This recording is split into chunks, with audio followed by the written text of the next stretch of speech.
of municipalities, ensuring that officials are held accountable for service delivery failures, and making sure that resources are used efficiently. The ANC is committed to increasing the capacity of municipalities through the district development model to deliver quality services and ensuring that municipalities have the necessary resources, systems, and personnel in place to function effectively. The ANC Lekgotla also resolved to invest in the political and administrative leadership at the local government level. By focusing on building the leadership capacity of local government officials, will ensure that the municipalities are better equipped to address the needs of their communities. Stronger leadership and effective governance at local government will improve service delivery and contribute to the overall goal of creating a better South Africa for all. Lekgotla also welcomes the process of review of the local architecture and the funding model. An example in this instance is our interventions and what government has done in eThekwini municipality. The ANC deployed one of its best cadres in Comrade Cyril Lekgotla, a former member of the National Assembly, a member of the National Executive Committee, to stabilize eThekwini. And you can see for yourselves, you had wonderful holidays in Durban this past December, because of the efforts and the focused leadership of Cyril Lekgotla, working with the collective in eThekwini. This is the model we seek to employ across our municipalities, to intervene and, if necessary, bring outside deployment to ensure effectiveness of the municipalities going forward in the different provinces. Investing in people, education, health, and research development. Investing in the education, health, and well-being of our people, alongside the research and development, remains central to the ANC's vision for national development and economic growth. The ANC is committed to ensuring that every South African has access to quality education and health care, and that our research and development efforts drive innovation and sustainable progress. We reaffirm our commitment to the National Development Plan target of gross expenditure in research and development reaching 1.1% of GDP, with contribution from state-owned enterprises, the public sector, and private entities. This focus on research and development will be vital for building a competitive, knowledge-driven economy that can create sustainable jobs and respond to the complex challenges we face. In line with the ANC manifesto, we will prioritize early childhood development as a foundation for lifelong learning. The ANC believes that investing in ECD is one of the most effective ways to break the cycle of poverty and ensure that every child has the opportunity to succeed.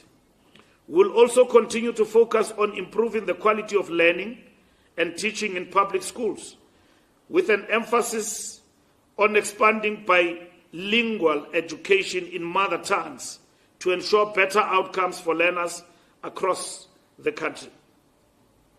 Furthermore, the ANC remains dedicated to improving schools' infrastructure, especially in rural and under-resourced areas, to ensure that every student has access to a safe, conducive learning environment.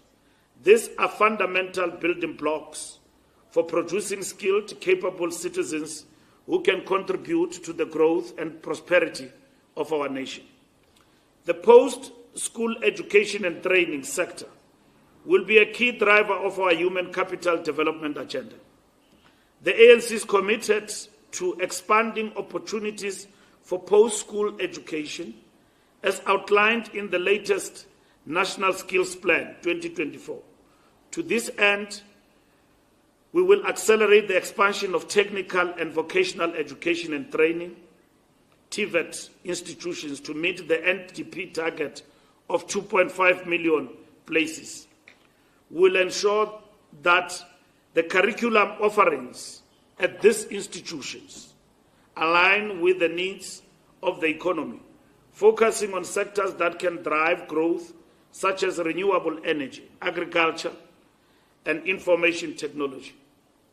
The ANC also acknowledges the need to address critical issues such as the National Student Financial Aid Scheme, NSFAS funding, the availability of student accommodation, and the challenge of graduate unemployment, particularly in the health sector.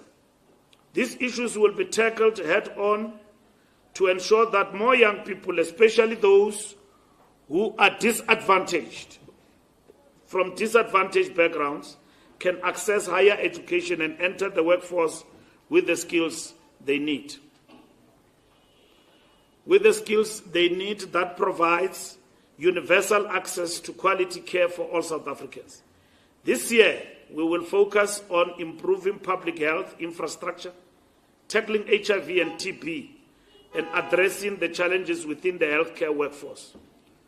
Of particular concern is the alarming increase in HIV infections among young people, particularly adolescent girls, and the troubling rise in teenage pregnancies. The ANC has resolved to prioritize education campaigns that promote safe sexual practices and health literacy, alongside providing better access to sexual and reproductive health services. We'll ensure that interventions are designed to empower young people to make informed choices, and will work with communities to combat the social and economic factors that contribute to these issues. The Basic Education Laws Amendment, BELA Act, which seeks to provide a more inclusive, fair, and accountable system, was also highlighted during the Lekgotla as key tool for advancing educational transformation. The BELA Act aims to strengthen governance in schools, promote inclusivity for learners with disabilities, and ensure that every child's right to quality education is upheld. The ANC will continue to push for the full implementation of this Act, ensuring that it achieves its intended outcomes. The ANC reaffirms that investment in people is the cornerstone of the nation's future and prosperity. By prioritizing quality education, accessible health care, and a robust research and development framework, we will build a society where every citizen can realize their full potential. Our commitment to these goals is unwavering, and we will work tirelessly to ensure that the youth, women, and all South Africans benefit from these transformative investments. The ANC extends its condolences to the families of the South African National Defence Force soldiers who tragically lost their lives in the Democratic Republic of Congo as part of the United Nations mission deployed in the Eastern DRC. These brave men and women paid the ultimate price in their service to peace and security on the African continent. The ANC salutes their courage, dedication, and sacrifice in the fight for peace and stability. Our thoughts and prayers are with their families during this difficult time, and we wish a swift recovery to those injured in the attack. As a nation, we stand together in support of the SANDF and the families who have lost loved ones in this incident. In line with the United Nations and the African Union resolutions and protocols on peacekeeping, we call on the United Nations Security Council to act on the attacks against UN peacekeepers and the violation of the fundamental principles of sovereignty and territorial integrity enshrined in the UN Charter. To this end, We have been made aware that the president of the country have been engaged with different presidents in the region to discuss, among others, ceasefire and also the Troika meeting that must take place before end of the week. And to this extent, the Ministry of Defense and the Minister tomorrow will brief the nation in terms of the details of what happened, that we lost about 13 soldiers in the Democratic Republic of the Congo. We are aware that there's been sweeping statements in the public domain and some very much uninformed. And in this instance, it is important that government must deal with this matter. We act with utmost sensitivity on this issue because it is only the Defense Force that must lead in informing the families of the deceased in this regard. And we await a full briefing on the details in relation to what happened in the DRC, and that our government must do everything in their power to ensure the support and the safety of our soldiers in the Democratic Republic of Congo, of which this is the mission that our president is leading. And at the right time, the president will take the nation into confidence about what happened in the DRC. Our soldiers in the DRC are there for a peacekeeping mission. They are not acting alone. They are acting with others within the realm of the United Nations and SADC. We have done that in many other countries in this particular instance. And there are military protocols when it comes to armaments that guide nations that lead peacekeeping missions in this regard. So sweeping statements that our soldiers are unarmed and all of that, we defer to government to answer in this regard. And we have been assured by the minister that this will happen tomorrow. The Minister of Defense will brief the nation, and I think for all the questions that you've got, they will be directed to the ministry and the high command of our military to clarify. Not just civilians who just make sweeping statements in the public domain without first being clarified from the horse's mouth about what is happening out there. So it's better to comment whilst being informed, not that people don't have information on their own right, given the era of technology and social media and all of that. But let's do that with the right people and be informed about what is happening out there. We are very much, as the ANC, also concerned about the situation and the safety of the peacekeepers as well as our soldiers in the DRC.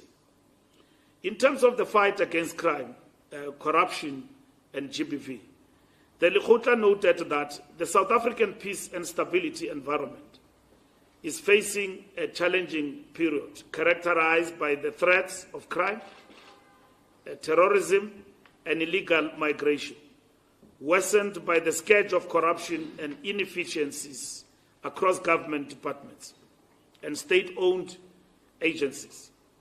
The scourge of gender-based violence and femicide continues to be persistent and stubborn in the South African landscape. We then resolved, in terms of reform and integration and modernize the criminal justice system, that we need to capacitate all role players within criminal justice value chain through human resources and system integration. In terms of border management, we need to invest in technology and modernize border management work through introduction of biometric systems including electronic traveler authorization. We need to secure the cyberspace and invest in the development of key legislative platforms, institutional establishment, and capacity building in partnership with private sector role players. In terms of increased safety in the communities, particularly for women and children, we need to robustly implement the integrated crime and violence prevention strategy across all communities and develop an accountability metrics across all clusters. In terms of combating priority offenses such as economic, commercial, and organized crime and corruption, we said we need to effectively synchronize investigative and prosecutorial efforts in addressing all priority offenses and ensure protection of whistleblowers. On international relations and solidarity, as South Africa continues to solidify its role as global leader, the ANC affirms its role and commitment to the country's G20 presidency. The G20 platform provides South Africa with an unparalleled opportunity to advocate for the interest of the global South, particularly in addressing issues such as climate change, sustainable development, and equitable global economic governance. South Africa will use its G20 presidency to advance initiatives that promote multilateralism, global cooperation, and inclusive economic growth, particularly in the areas of financing for development and poverty eradication. The ANC remains steadfast in its support for BRICS, which continues to be a critical pillar of South Africa's foreign policy. BRICS provides an important platform for emerging economies to reshape global governance systems in ways that reflect the realities of multipolar world. The ANC will continue to work within BRICS to promote a fairer global order where the voices of the global South are heard and respected. Our continued partnership with BRICS nations will be a driving force in advocating for the reform of international institutions like the United Nations Security Council and the International Monetary Fund, ensuring that these bodies better reflect the interests of developing nations. Looking ahead, the ANC will further engage in initiatives that strengthen South Africa's role in international affairs. This includes hosting the Liberation Movement Summit in 2025 and commemorating the 70th anniversary of the Bandung Conference. We remain committed to advancing South-to-South cooperation, strengthening Africa's presence on the global stage, and building alliances that support peace, prosperity, and shared development. South Africa's strategic positioning within the G20 and BRICS will play a crucial role in shaping the future of global politics and economics. On the battle of ideas, ensuring transformation agenda for all South Africans.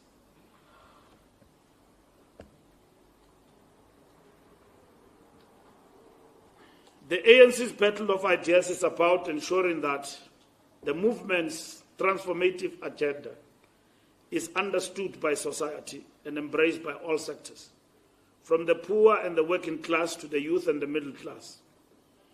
At the core of this battle is the need for the ANC to be a movement that speaks to the aspirations of all South Africans, particularly those who have historically been marginalized.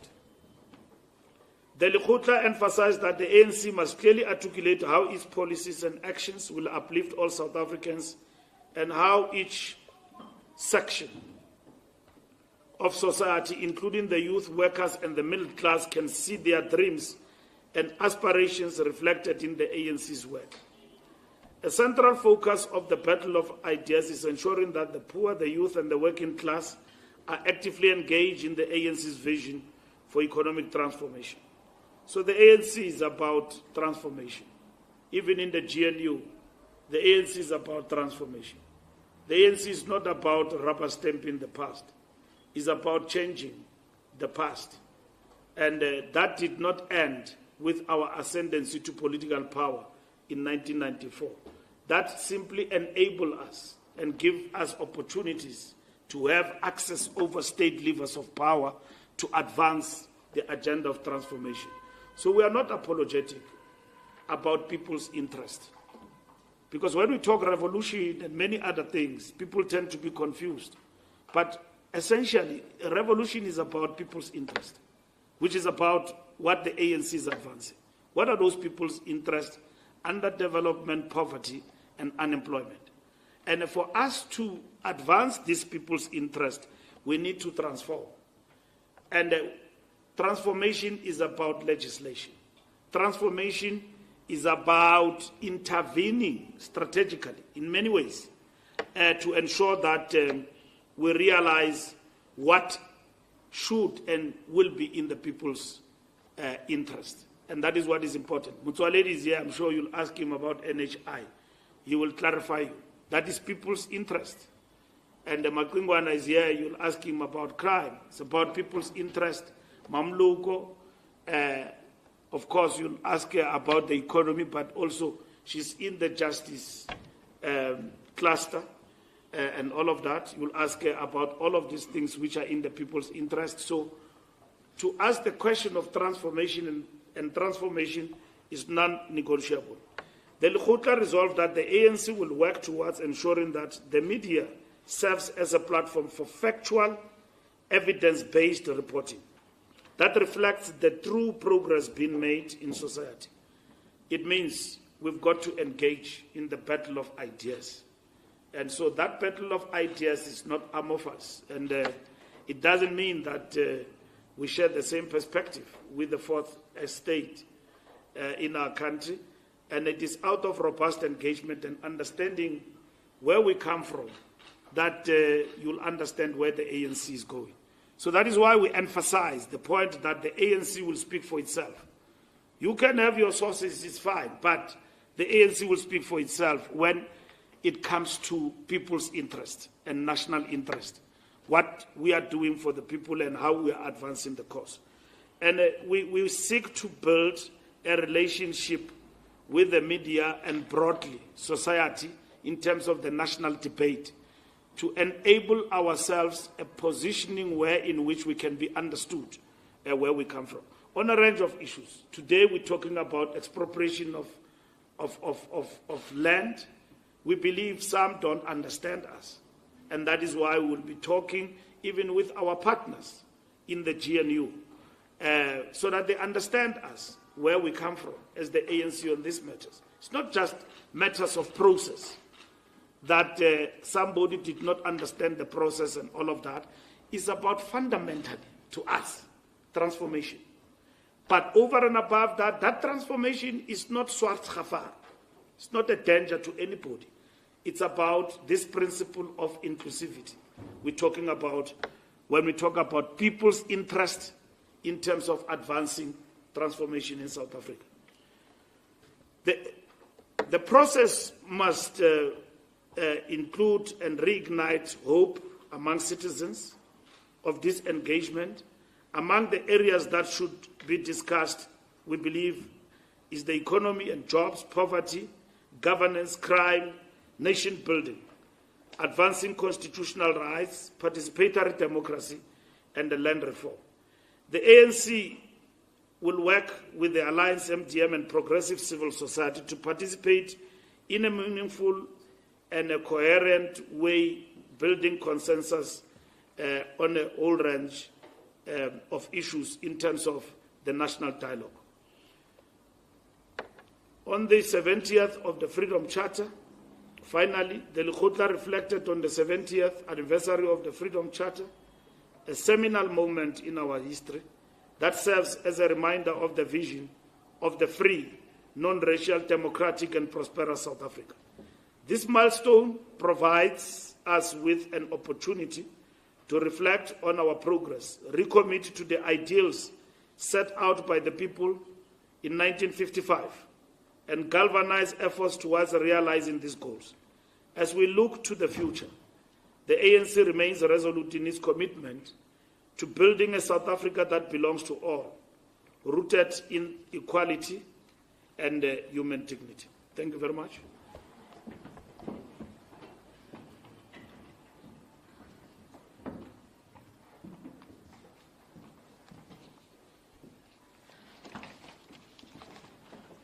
Thank you very much, Secretary General. At this point, I will turn to you, colleagues, for questions. Okay, I'm going to start this side. I see Zianda, followed by Sunday World, and followed by SABC. As well as yourself, my sister. Let me take those 4 hands as part of the first round. Thank you very much. It's Zianda from Newsroom Africa.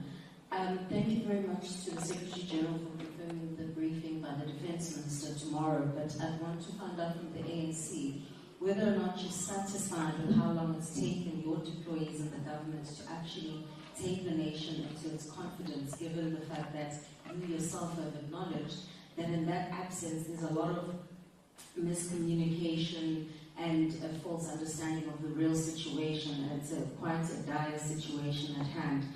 And then today, the DA held a briefing, especially, and they've expressed their dissatisfaction with how the ANC has handled the assenting of the Expropriation Act into law. And they've basically made another threat to say that, you know, it's not impossible for them to leave the GNU. So how much can you really afford to have the DA leaving the GNU from the perspective of being able to pass budgets, for an example? Thank you. Sunday Well. Thanks. My name is Mohan. I work for the Sunday World. It's very hot anyway, I like also the tie by the Premier. It's nice since he became principal, he dresses up like a real principal, not just a joke. Ice breaking. Well received. As you, with regards to the situation in the Eastern DRC, I hear you about peacekeeping mission, blah, blah, blah. What interests of ours as South Africa are our soldiers representing there? Just leave the peacekeeping, but interests that are of South Africans, me and the 62 million others. And then with regards to the issues of sending the peacekeepers, especially to municipalities, is relevant because the next big battle is the local government election. You make an example about the mayor of Mdntv, Mr. Lekgotla. Is that likely to expand? We would like to see comrades like being sent to Winnie Mandela local municipality to be a mayor there as well. I'm just making an example about so, but I think you get the gist of my point, Paul. Is that what we're likely to see? Where now is no longer a case where if you're an ANC member, your best shot is being a minister. I would like to see it transcending into as the lowest municipalities. And then, and then the other thing is that I noted with concern from the statement. In fact, generally in the ANC lexicon these days after this meeting, you barely speak about the SOEs in the broader scheme of things. Yes, we touch here, Brasa, here, electricity, but it's like the SOEs debate in the ANC is being lost. Have the question being, have you lost confidence completely in SOEs in favor of privatization? What is the situation? Thank you very much. SABC. Myself from the SABC. Mr. Mbalula, and to the rest of the panel, the ANC leaders. Your South Africa's ambassador to the UN, Marjorie Joini, basically in the UN Security Council this afternoon, spoke about Rwanda's role in the conflict in the Great Lakes region, particularly noting and saying that Rwanda is supporting M23. What is ANC's view and posture with regards to the role of Rwanda, and in particular Paul Kagame, in that conflict in the Great Lakes region? Do you share the views of South Africa's UN representative in the Security Council currently this afternoon, echoing those sentiments that Rwanda is running M23? Then, following up on Mawandi's question, successive South African presidents have been involved in the peacekeeping mission negotiations in the Great Lakes region, particularly from Mbeki, Zuma, Kgalema, Cyril Ramaphosa at this point in time. What is really South Africa's interest in that particular region, noting the number of South African business people who have business interests in that country, and some of them have that particular lineage to the political elites of the ruling party? Then, to Mr. Senzo Mtu, in your capacity as the Minister of Police, crime intelligence is a mess. You issued out a letter holding and freezing all posts within crime intelligence. How far are you within that process of sorting out the problems that are faced with crime intelligence, and reports that crime intelligence is the one that funded the murder of the former ANC Youth League Secretary General, Cindy Somakaka? On Provincial Commissioner Kwanas, there have been reports on him. What is your current relationship with the Provincial Commissioner Kwanas? Do you believe in the allegations, or what is the standpoint on the allegations that are currently made against Provincial Commissioner Kwanas in the province of KwaZulu-Natal? And then lastly, the relationship with Fanele Moale, the current police commissioner, is he most likely to finish his tenure in that position, or are you looking elsewhere at replacing the national commissioner? Thank you. Thank you very much. I will move the side.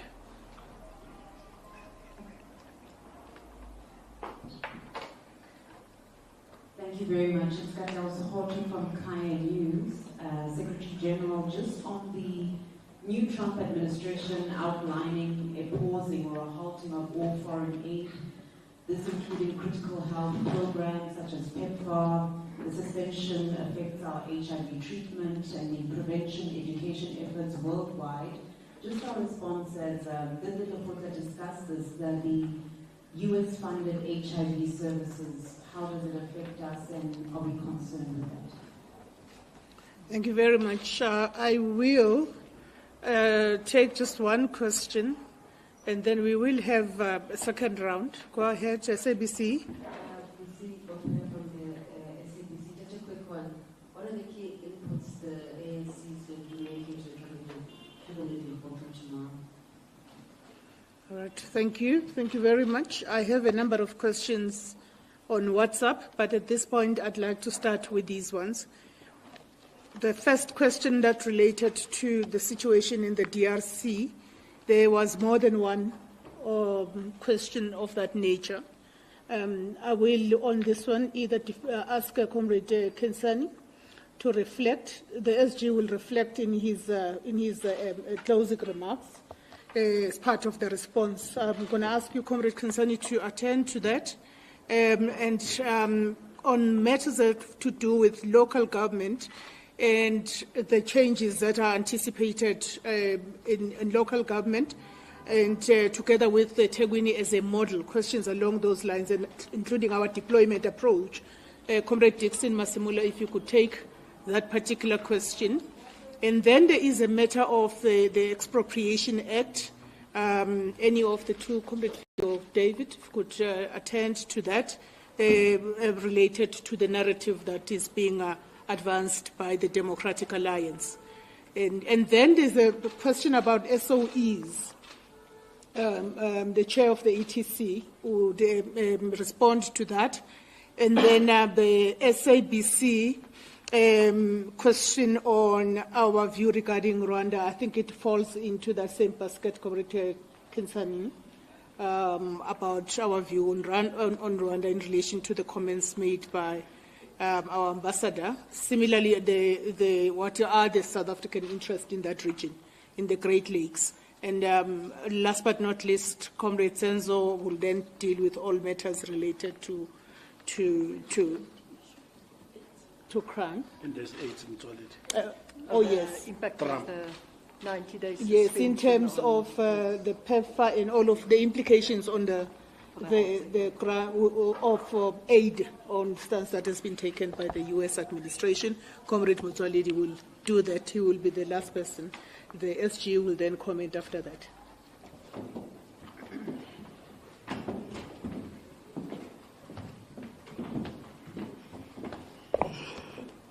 Thank you very much, Comrade Mahleng. Good afternoon, comrades. I think the first one, let me start with the issue around SOEs, the ETC matters, then come to the security. I'm in to clusters now. The first one around the SOEs, we haven't stopped talking about SOEs, and there's no decision by the ANC to privatize any of our SOEs. What we have tended to do, because we always have focused attention, so there is work that we are doing across, but what we have done is to go into zooming in into those SOEs that we need to do work on.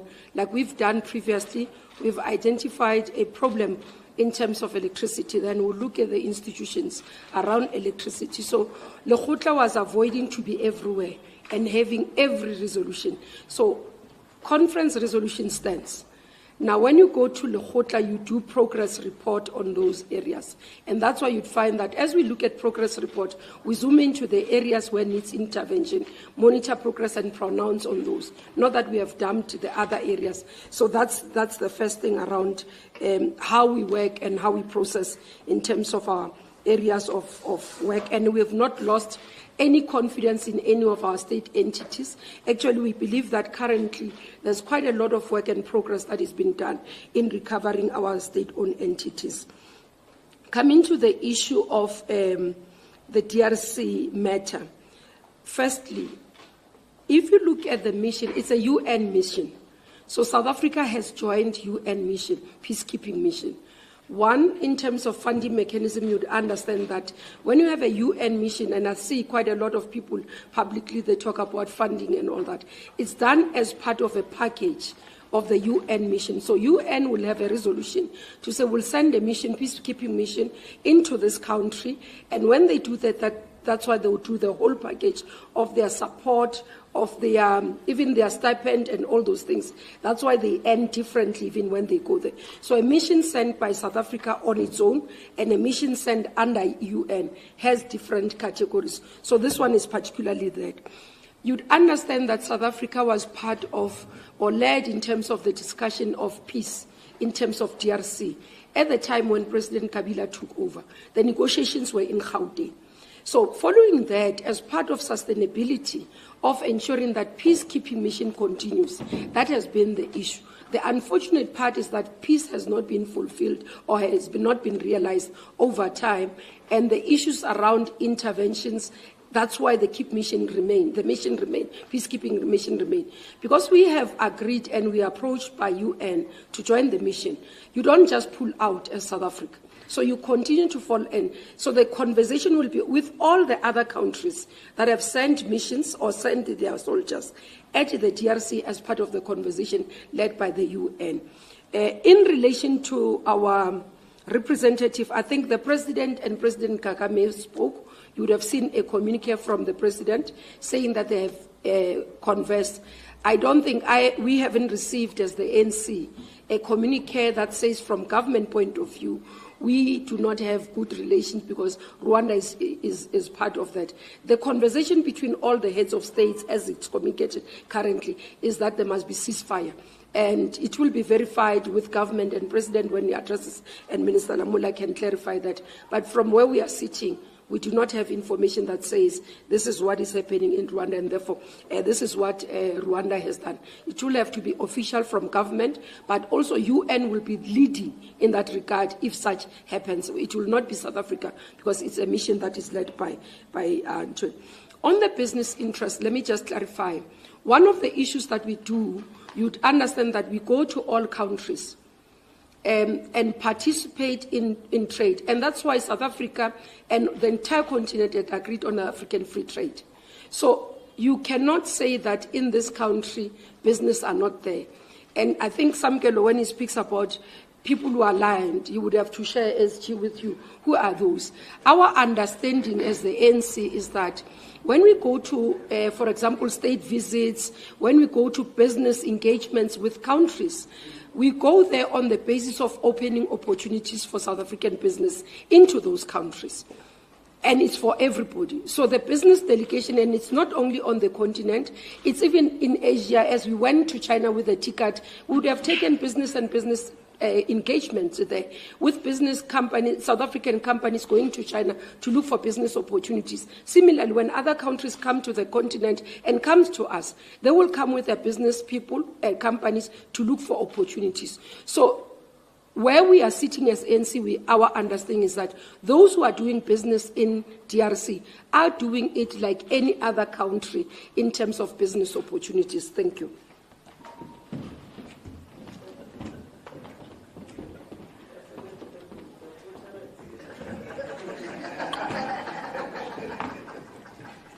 No, thank you very much, Comrade Mahlengi, and a very good afternoon to members of the media. With regard to matters relating to local government in this country, the African National Congress places a very huge premium on matters of local government precisely because of its centrality and importance with regard to the responses to the socio-economic conditions of our people in the country, given the need for provision of basic services, the need to contribute towards the overall national development plan, which obviously all those processes happens at the local government level. It becomes extremely important for the ANC, and hence the Lekgotla took a very firm posture, appreciating the position and the role of the ANC in this sphere of government, what I could call in the theater of local government, with regard to matters of policy, matters of legislation, the role that the ANC plays and play in society, and generally the extent to which it will have to work very closely with many social formations for social progress. The African National Congress believes very strongly that for us to attain social capital, the extent to which that would have to characterize social progress, but most importantly, how we change the living conditions of our people. We believe that capable and as well as experienced cadres of the movement who would appreciate the centrality of organizing continuously a broad France at the municipal level, a France that will basically look at both formal and as well as non-budget resource mobilization for actual intensification of the work to be done at the local government level.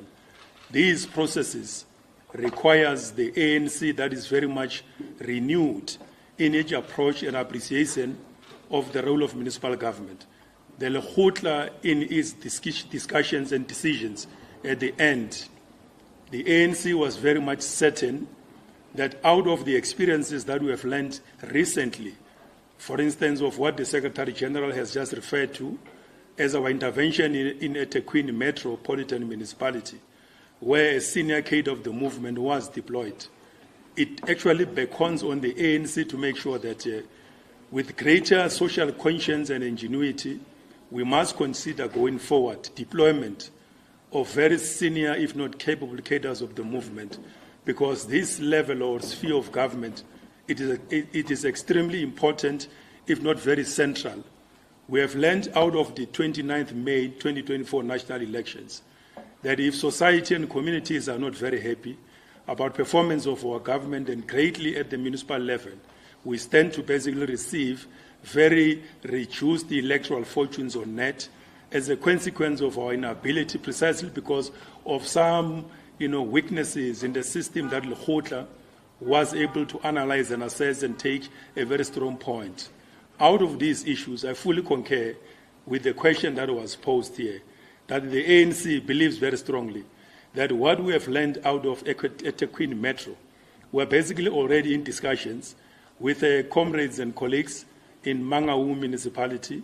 We've already had discussions and very clear attention to Nelson Mandela Bay Metro, and of course other metropolitan municipalities We have already agreed with the President that early March we will be here in Johannesburg to interact with the provincial government, including the city of Johannesburg. Thereafter, we will engage with the city of Tshwane. Understandably, the firm view that we have taken is that all our metros, including secondary cities in this country, including the extended to some districts, which constitute very serious economic characteristics of economic development and therefore injection going into the future. All those areas remains and continues to be engines of our economic development. And therefore the state and the conditions of our municipalities and the extent to which the political systems, the political leadership that will have to reinforce the administrative capacities but largely bring closer active civil participation of our communities remains uppermost in the work of the African National Congress. So oppose this Lekgotla, as we will be going into cabinet, as deployees of the ANC, understandably, we will have to make sure that through robust engagement and discussions, we find the ways and means on how this renewed vigor and thinking, like I said, with greater social conscience, which obviously even other parties that are part of the government of national unity would appreciate and understand the need for a very effective, if not efficient, local government system, because that in itself will make the citizens of this country much happy. As I conclude, these matters necessitated the ANC's different approach in terms of discussions and posture, precisely because half of the population in this country resides in 17 municipalities. You can imagine if we can be in a better position to impact those municipalities greatly on matters of leadership, on matters of governance, stabilization of our politics, the business enterprise, how we're going to be undertaking provision of services. Almost overnight, half of the population will be very much certain and happy about the conditions under which they find themselves in. And therefore, the ANC remains unapologetic in its renewed vigor and approach on how do we position leadership, because leadership plays a very important role. You can see in eThekwini, we only changed one office of the mayor with what has been existing there, both at the political level, including even administratively. But the impact of that individual working together with the rest of the comrades and colleagues that he found on site, they have fundamentally changed the complexion and the complexities of that situation on the right direction. It's a new philosophical basis and understanding that will drive our transformation and therefore repositioning of our municipal government going forward in this country. We want to assure South Africans that local government of tomorrow would not necessarily be the same as what might have happened in the previous few years. We have learned lessons. We fully understand and appreciate all those negativities and basically disappointments that might have happened. And where we are at the moment, as we move into the future, we are actually occasioned for greater performance and effective delivery of services, informed and guided by much-needed political leadership that will find its resonance on how it translates into the efficacy of the social systems of the administration. Thank you very much, Comrade Mahlengi.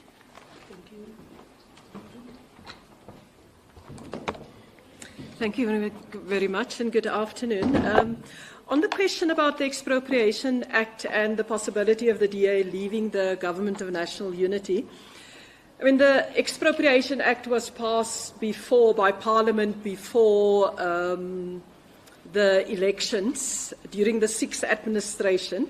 The President had to go, as with all laws, through the process of looking at the constitutionality of the Expropriation Act. It was found to be constitutional and the President signed it.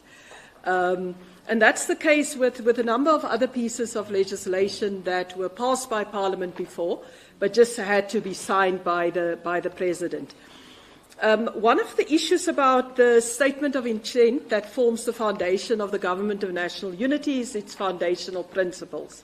And one of the foundational principles is the rule of law, that we must respect the Constitution and we must respect the rule of law.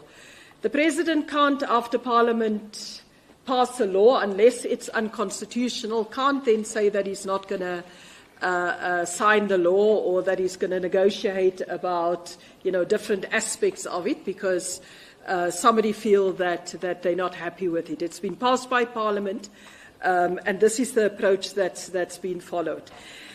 Like with the Bella Act, there's a lot of disinformation that's going around the Expropriation Act, and I think that as the media, we should, together with government and political parties, educate people about what the Expropriation Act is about. It's mainly aimed at looking at how do we accelerate land reform, and we know that there are three aspects of land reform: land tenure, land claims, and then land redistribution. We tried to amend Section 25 as per our conference resolution. We didn't manage to get a two-thirds to do that. And the Expropriation Act is therefore the next step to be able to ensure that we accelerate these three parts of land reform. There was an Expropriation Act of 1975. In addition to what they had in 1913 and 1936 and the Group Areas Act, to be able to remove people from their land. The Expropriation Act is to provide the legal framework of how government can ensure that it address issues of land tenure better, learning from the experience of the last 30 years, but also look at how do we free up land for housing, how do we free up land for agriculture, particularly small-scale agriculture, and in a real sense address the historical injustice which our Constitution enables us to do, and in fact see it as part of the foundation. This thing about leaving the government of national unity is a bit like, what is it, the little boy crying wolf. And I think that by the time that you really implement and there's really a wolf, you may find that nobody is listening because you've cried wolf so many times. That's all I'll say about that. A general point about South African peacekeeping, if you can recall in 1994, the approach that we followed towards the African continent and the African agenda and peacekeeping in the continent was that the continent for a very long time have been focused on the struggle against apartheid in South Africa and Namibia. We were the last to get free in 1994, which means that with the apartheid issue resolved, it provided an opportunity to look at the serious conflicts that were going on there in the continent at the time. If you can remember Sudan, that was one of the early issues that South Africa got involved in. But over the 30 years, we've been involved in Burundi. After President Nyerere from Tanzania asked President Mandela to take over from him, we were part of the Burundi peace process. We've been part of the process in the DRC. It's not the first time. We've been involved in the DRC since before 1996. Libya is another example. Cote d'Ivoire, South Africa had to play a role. And not just in the African continent. I mean, we've been asked to assist in Northern Ireland, Sri Lanka, East Timor, what is the other place now? Of course, Palestine, that we are involved in an ongoing basis. So the role of South Africa in peace talks and peace missions is based on a document that this year we will be celebrating 70 years, where we said that there shall be peace and friendship. And that's what South African foreign policy is about, that where, as part of the international community of nations, we participate in peacekeeping missions. Secondly, we understand that South Africa can't isolate itself from the rest of the continent because it expresses itself, if there's a problem in Mozambique, it expresses itself in migration to Mozambique from DRC and other parts of the continent. So there's a link, and your question about what it means for the 62 million South Africans, it means that we have to look at peace and security in a broader regional context in order to make sure that we have peace and security and we can address the push factor that force people to leave their countries because of instabilities and problems.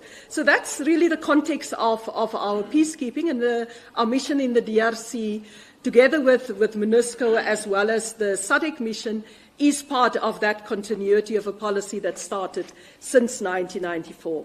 What will our inputs be in the Lekgotla? I think the lady from SABC question. The government Lekgotla will look at both what should go into the 2025-2026 program of government, but also to adopt the medium-term development plan for the 7th administration. And that is why The statement that the Secretary General read dealt with nearly every aspect of governance and the priorities that will go into the medium-term development plan, from what we will do about crime and GBV to education, health, to the economy, and particular focus on industrialization, investment over the coming 5 years in infrastructure, as well as issues with regards to water, energy security, as well as international relations. So our input to the Lekgotla outcomes is really what our deployees will be taking to the government Lekgotla. And that is based on the 3 priorities which the President last year in the opening of Parliament set for the 7th administration, which is inclusive economic growth and jobs. It is addressing the costs of living and tackling poverty. And then, of course, the 3rd one is to build a capable, developmental and ethical state. So that is our input into the government Lekgotla. And the fact that we once again met together with our alliance partners, as the SGC said, is part of making sure that we have unity of purpose. And those ANC members that, from the President to the ministers, to our premiers, that are part of the Government of National Unity and leading provincial governments, that is the mandate that they have to take into the Cabinet Lekgotla, but also the provincial Lekgotla that will follow. Thank you very much. Thank you. Sanzo?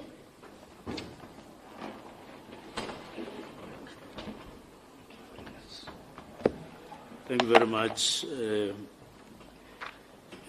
Comrade Mahlengi, and to everybody here and the SG. Number one, on crime intelligence,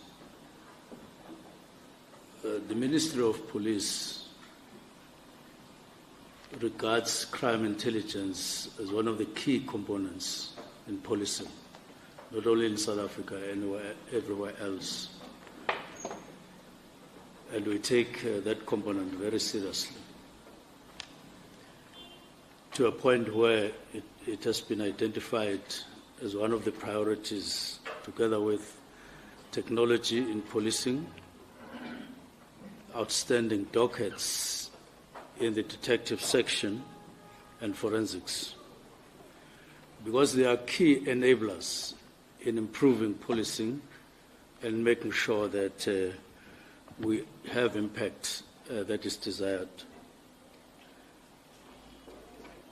Now, our areas of focus include murder, the murder rate, which we want to reduce, rape, drugs, proliferation of firearms, both legal and illegal.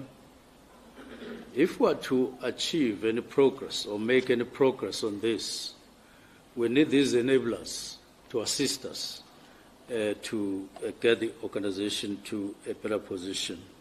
And that's why they've been identified as priorities. Now, we've had several discussions, of course, not only on crime intelligence, but on all these areas. And on crime intelligence specifically, we have had quite a number of discussions, and they are ongoing within the ministry. And these discussions that we're having on an ongoing basis, but also with the National Commissioner, are time-bound.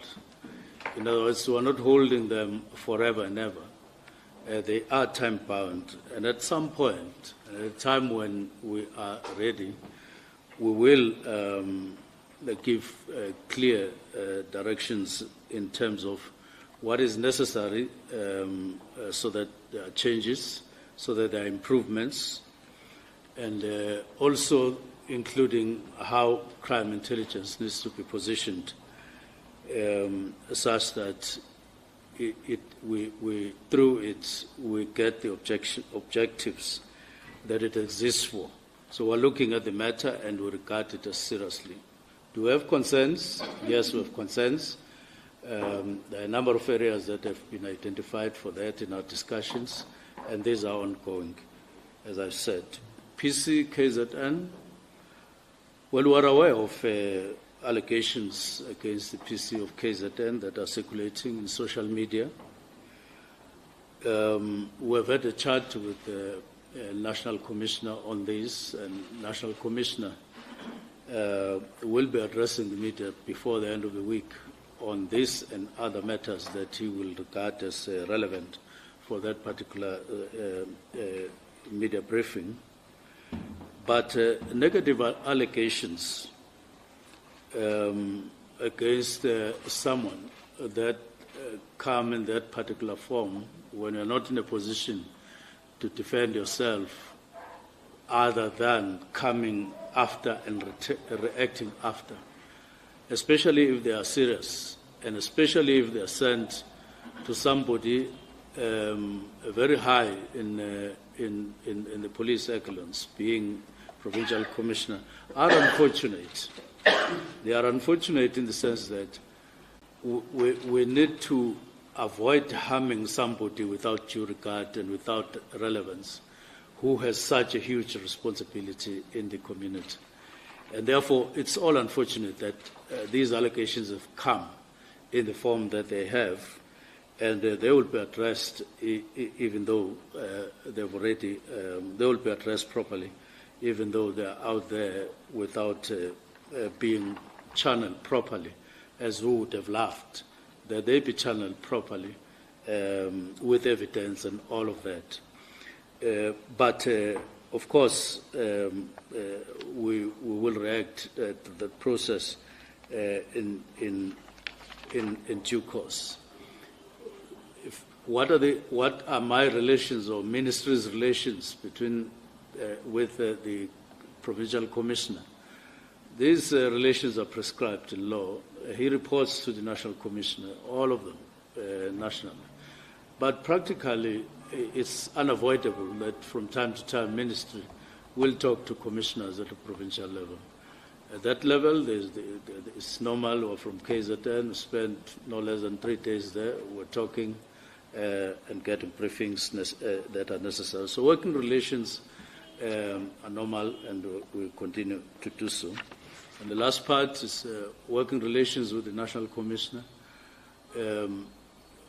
We have normal relations with the National Commissioner, and which I regard as good.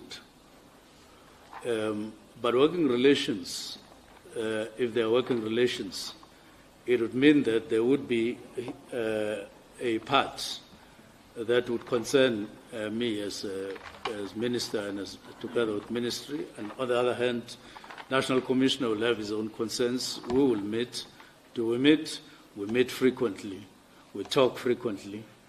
We phone each other. Even today, I did call him on some matter.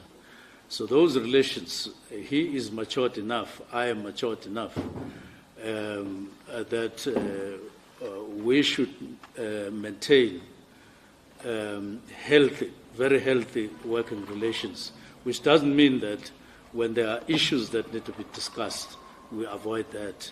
It won't happen like that. We'll discuss matters as and when they arise and need to be discussed, whatever issues. Thank you. Thank you. And last.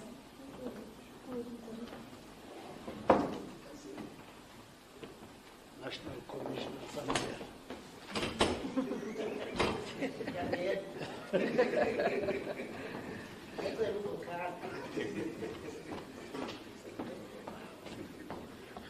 Thank you very much, SG and colleagues and members of the media. Yes, indeed, the world is baffled about what has happened, about the announcements.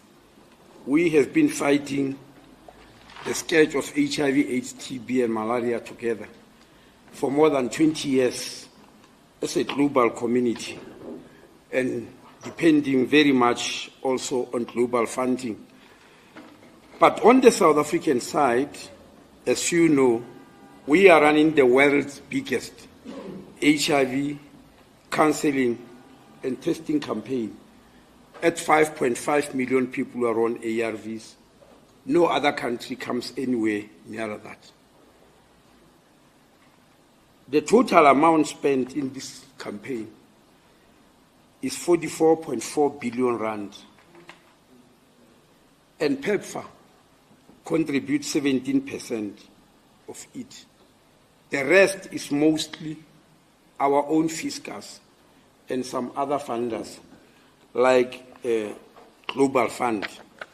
Now, where are we going to be affected? Has got a presence and is helping us in 27 districts out of the 52 districts of South Africa. These are the 27 most affected districts in the country.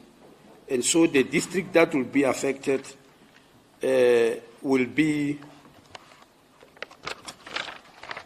5 in the Eastern Cape, 2 in the Free State, 4 in Gauteng, 7 in KwaZulu-Natal.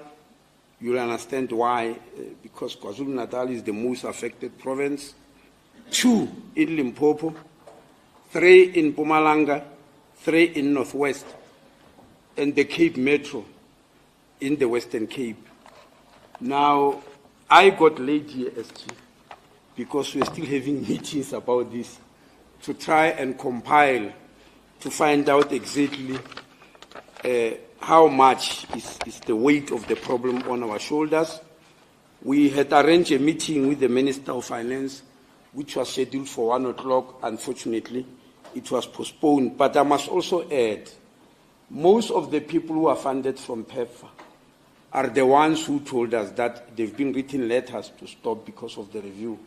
We as a government, whether DERCO, we checked with them, or health, or treasury, where the money is going, we have not yet received any letter whatsoever. We hear from the clinics, especially vets, where most of the clinics are run under vets. So that's where we are. We will compile and finalize the matter. We'll meet with treasury. So the information I'm giving you is a stopgap information in the meantime. Thank you very much.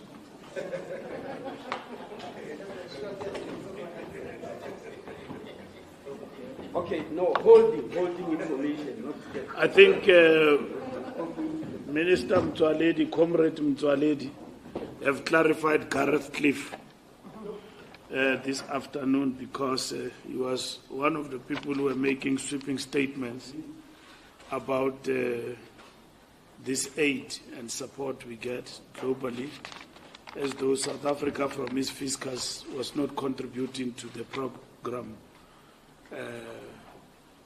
in the fight against HIV and AIDS in our country.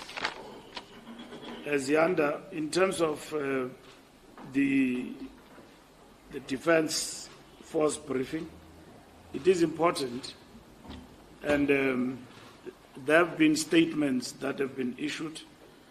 Of course, they are briefing at the right time, because Defence Force doesn't work like anybody. They need time to ascertain the facts and look at their situation and thereafter brief. There are people who passed on, and they need to inform families. There are protocols there, and so on, that they need to follow. But we knew that the briefing was going to come, and probably at a given point in time there will be also the voice of the President. But the Minister tomorrow have assured us that he will deal with the details, which I think the media can look forward to that. The problem with South Africa is that people like to jump for things that they don't understand and speak out of turn. Justifiably so, because we are a vibrant constitutional democracy. Things like, is the army equipped? How did it happen that 9 soldiers were killed? Those are the questions the army must deal with. Something went viral that we've got no ammo, we've got no food. It was posted. All of those things must be addressed properly within the sensitivities of the army. But first and foremost, we need to understand that we didn't send our soldiers to war. We sent them to maintain peace. So if we send them to war, you will see grip in there. So if people attack us, we will go this direction of Pretoria in the afternoon. In 30 seconds, everything will have. So the attempts in terms of peace mission that our countries agree to. And those terms include the fact that what armament are you giving in and all of that. And so that those are the things that need to be looked at in relation to the peace mission. So countries are guided in this regard about that. So I'm happy that you asked a question and you left, so it's fine. But I'm available, I can tell you that, so that we can clarify you later. Maybe you are chasing a story, that's fine. But nonetheless, just to finalize the point is that there are protocols that govern peacekeeping missions and countries in terms of their contribution. South Africa didn't go to Eastern DRC to fight a war. They went there as a peacekeeping mission. And we'll talk about that. In terms of that peacekeeping mission, the deployment was guided by SADC, Southern African Mission, in the DRC, in accordance with the principle of collective self-defense and collective action outlined in the SADC Mutual Defense Pact of 2003. And that has happened. That has happened in Delgado, in Mozambique. In fact, we are still there, in Mozambique.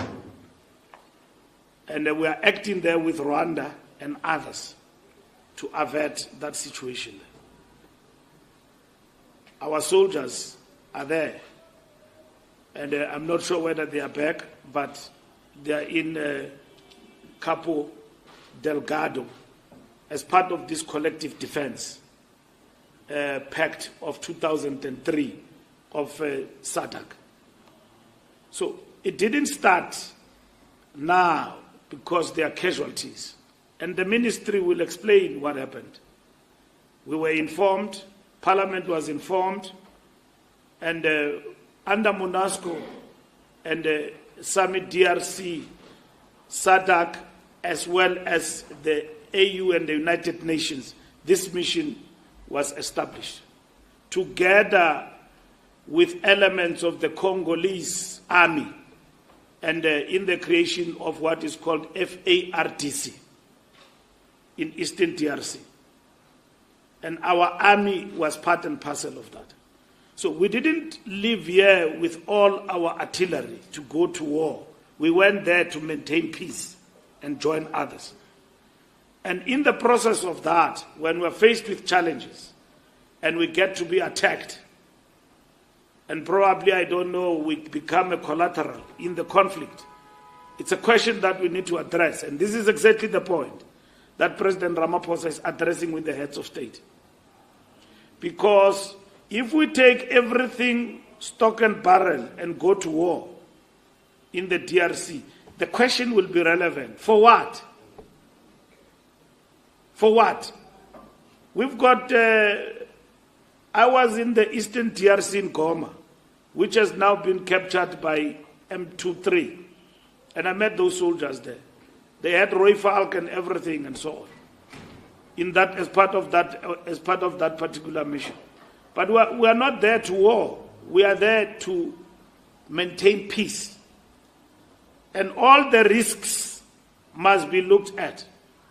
We went to Bangui, Central African Republic. Our soldiers died there. Zuma was the president. And then I see Mojo Mtau, he was the general of the intelligence in the army. He knows these missions are executed in what, and he says, no, we must go to war. War with who? It's wrong, that assertion. War with who? Stock and barrel, army, everything, carry the artillery, Gripen in the air, Roy Falk, to fight who? We went there to join armies, Southern Africa, Tanzania, and Malawi, to maintain peace in Eastern DRC, M23, to repel them. Now, we must have a workshop if we forgot about what is this M23 and why we came to this resolution in the AU and everything else. There are business people in South Africa, it's true, who are doing business in Congo, mining and all of that. South Africa, under Thabo Mbeki as our president, we were here at Luthuli House, working with the Congolese at Shell House to establish government in Congo. There was no government there. Kabila, his father came, and then his son came. We established government. We went to, what is this place? No, we went to Sun City with them to establish government under Kabila. Administration after administration, they've been faced with challenges. And the Great Lakes region, we have been faced with these particular challenges over time, including Rwanda, Uganda, Congo, DRC, and so on. So we have been dealing with this issue in South Africa. And we have had South African business people, black and white, going to Congo for businesses and all of that. It did not need our army to go and protect their interest. We have been in the Eastern DRC for a specific purpose, ethnic cleansing and all of those things that happened.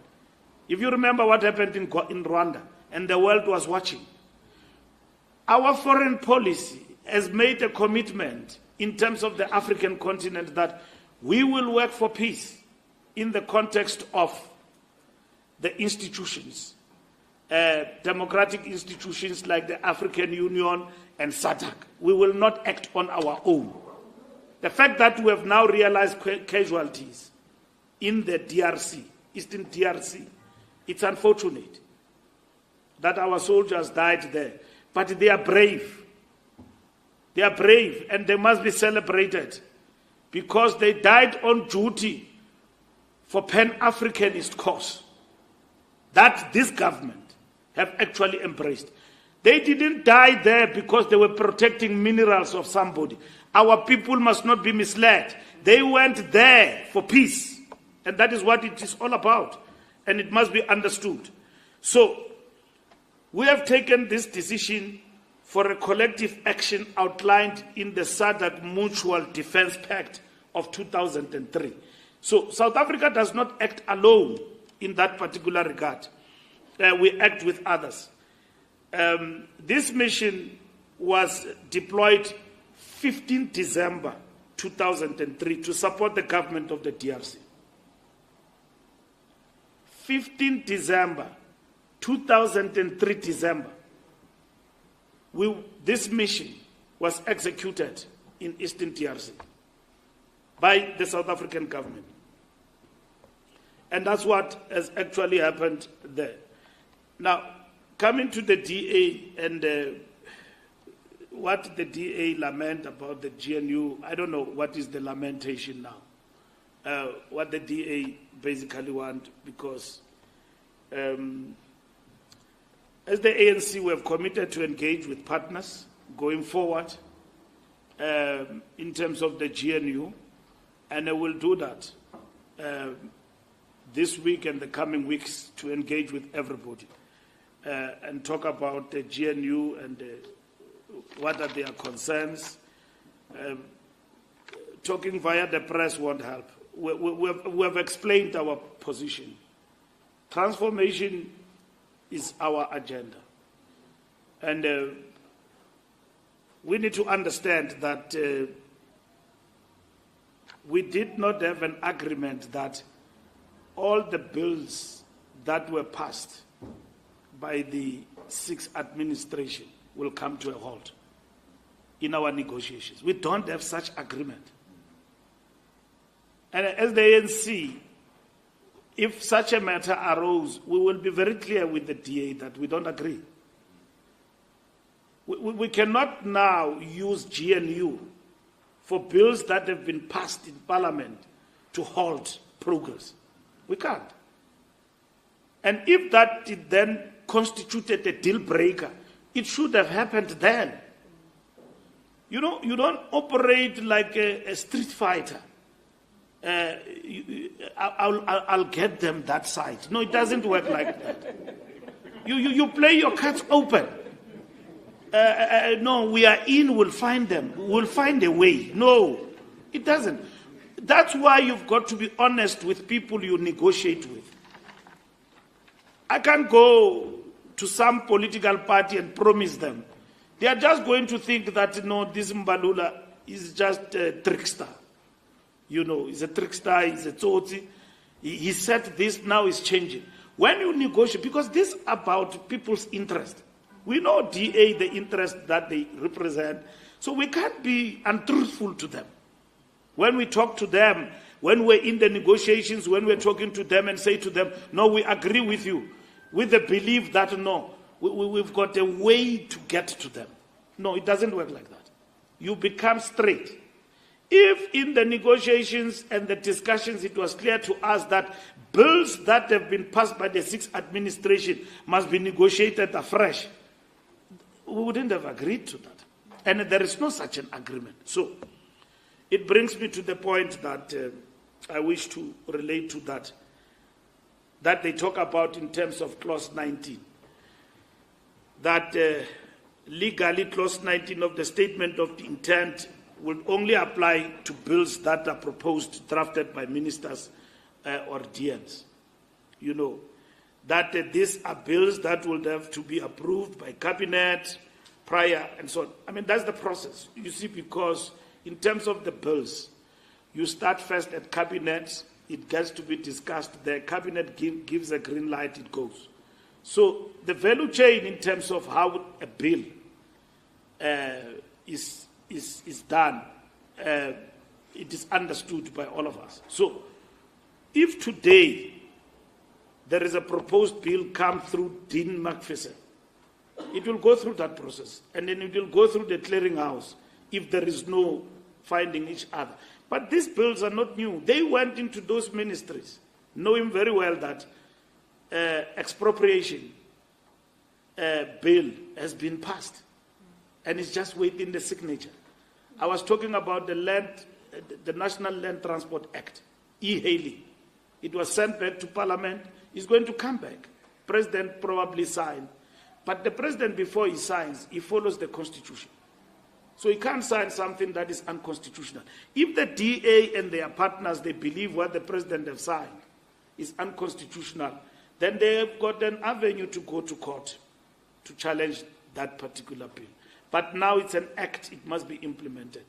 I don't think that is the issue that they don't understand. The issue is fundamentally what they disagreed about right from parliamentary point of view. I think others are just confused because they don't understand Expropriation Act, what it means.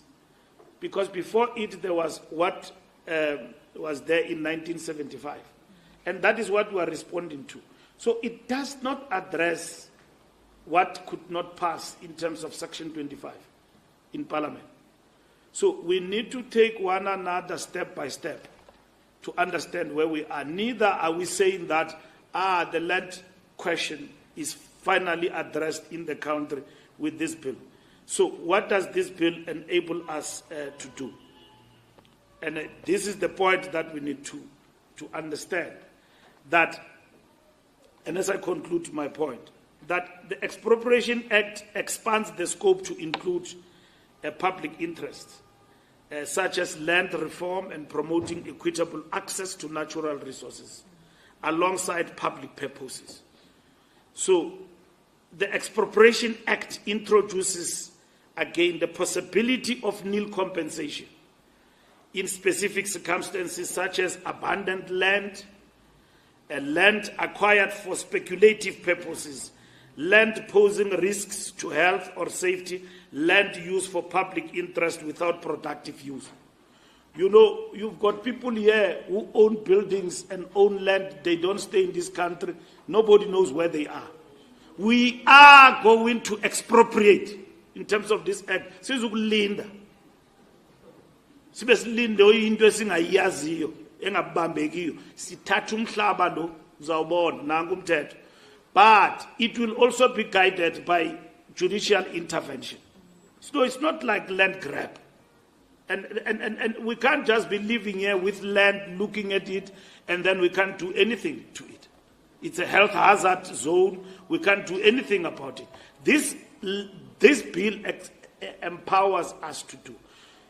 Now, there is a bigger agenda in terms of land program that we are implementing, and that requires numbers and working together going forward. But this is a step in the right direction, and we managed to pass this in Parliament. So we must not confuse. We must not confuse issues to meaning that we are misleading South Africans to say that everything and anything about land is now addressed. And I think Phoebe spoke about the policy context in terms of this. I think we have answered all your questions. What the Lekgotla will address is what is in this statement. We're not starting afresh. We're not inventing policy. We are simply saying that this year, what is it that we need to do? And that will find expression in the President's State of the Nation address, but equally, going into the new financial year and in June, planning for implementation. So that is what in government, that is what we're basically focusing on. So in conclusion, that is the point. Mamluko have covered me in terms of SOEs. We have not postponed SOEs, and if we don't discuss its privatization, no. That discussion is not postponed. We are consistent with what the manifesto said, what we must do, and we have explained now what is it that we need to do in government going forward. Thank you very much.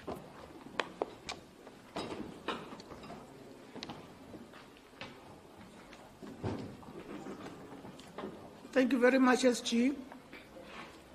I did have a litany of questions, SG. I know that we're running out of time, but may I, excuse me, indulge our colleagues who've made time to be here. I want to start with this is the last round, colleagues. I'm going to start with some of the questions. Maybe in the meantime, you can go ahead, Lunga. Thank you very much. My name is Lunga Zama. I'm from the Mail Guardian. SG, I just want to ask if maybe you have seen the news that former President Jacob Zuma's daughter Tutuzile is going to appear in court for the alleged incitement of the July unrest. Do you know anything about that, and what does the ANC stand on that? And Minister of Police, maybe you can assist us and maybe tell us to say what has she been charged with, if we are indeed aware of those charges. And my second question goes to the Minister of Justice. Minister, they have said, the DA has said that it will challenge this bill in court. As government, they're saying it's unconstitutional. There's some part of it that's unconstitutional. As the ministry, do you know which part maybe there's unconstitutionality about the bill, and will you be opposing the DA's challenge in court if indeed they do go to court? Thank you very much. Thank you very much. I have a question from Network 24. Question goes to Dr. Motsoaledi, Comrade Motsoaledi. The DA said today they are opposed to the NHI and would go so far for the budget. If the NHI is part of the budget, they say there's no money for the NHI and it will collapse the health system. So some reaction there is being sought from Comrade Motsoaledi. I am looking for a hand that is following us. Thank you very much, Khawelo Magolego from UFM. SG, I appreciate you saying that this Rwanda issue, this DRC issue is the terrain of the SANTF, but in light of the negative reporting, unconfirmed most of it, surely as a governing party you would be concerned. Does it mean that because this is a UN thing, now South Africa is sitting back and not giving them anything? Because there's now even the latest, I think they are saying that the 9 people who died much earlier, that their bodies are actually decomposing because of a lack of refrigeration facilities there. And regarding the specific involvement of Rwanda, I think Rwanda is forthright about their involvement. They even said that the current president of DRC was never actually elected, and that is why they are trying to get rid of him. Does it assist for the ANC to continue being diplomatic when the situation is like this? Because it's like we are being slaughtered by Rwanda, essentially what is happening now. And finally, but tied to this one, you know, this happens at a time where there's some NGOs here within South Africa that are alleging that this rent mall Denel consortium that makes weapons, that it's been shipping of weapons, and they are suspected of even sending weapons to Ukraine and Israel. So it's surprising that weapons made in South Africa are suspected to reach as far as Ukraine in a war, while our own are right here in SADC DRC not having a gear. Thank you. Just your comment on that. Thank you very much. Another quick one, Tebu Mukobo with SABC News. On the DRC, our government has been warned that our soldiers deployed on peacekeeping missions are not well funded. And 12 years ago, Ruth Mayer advised that we either capacitate them or withdraw them, because if we continue having unfunded soldiers on such risky and difficult missions, the worst is bound to happen, where we lose them in such attacks. Why are we risking the lives of these men and women, and for what reason, really? I suspect it too. Secondly, on corruption, especially at Home Affairs, where officials sell our IDs, passport, and facilitating fake marriages to some foreigners. We have seen them being arrested, but their conduct continues unabated. I want to go straight to the question. Don't you think that treating this like treason, that should be treated as treason, where you come up with harsher sentences from 25 years and taking all their benefits like pensions will be a deterrent, as opposed to just a few years in jail and soon they're out to continue with their criminal activities with those who are still left in the system. Final question to the ANC here is, I'd like to know if the NWC is postponed because the president is attending to the DRC question. So those will be responded to. Can I take your Sunday World over there? It's postponed, and the reason for the postponement, the reason is the DRC matter. Yes, on that question. But my follow-up questions, SG, generally on the issue, okay, I'm adding on the US aid because it was narrowed, I'm broadening it. Has the ANC discussed the political developments in the United States with the election of Donald Trump, who is showing not only with this, that the cutting of US aid, but generally is showing an aggression, if I were to summarize it, on a multipolar world, which is what the ANC has been about. Because, I mean, you would remember now two genders, cutting off WHO, cutting off on these climate deal changes. In fact, with the direction that our administration here in the country is going, Trump is the exact opposite of everything that we're trying to do, which does show that at some point we will have a bit of misunderstanding with America. I would have thought that that administration, the outcome of the American election, in terms of its policy framework that now is public information, would have been one of the central discussion points by the Lekgotla, which should also be discussed at the cabinet Lekgotla going forward. And then another point of interest, SG, The SACP has been very hostile towards the ANC on a specific issue of the GNU.